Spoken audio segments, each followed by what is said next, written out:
The Senate is under attack. Was under attack. Kung tututukan kita ng baril, papasukin ko bahay mo na may baril ako. Nag-warning shot ka. Pinutukan kita pabalik. Is it not an attack?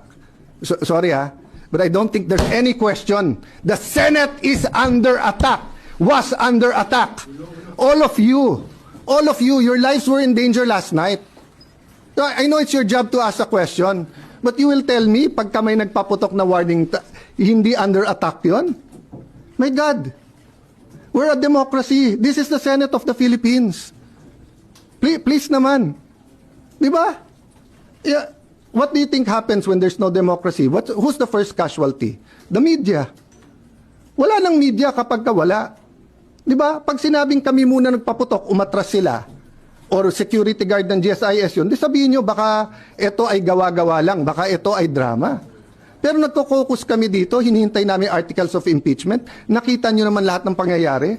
Napakagaling ko naman mag-orchestrate ng lahat na yan. Kaya kong papuntahin dito mga armadong grupo.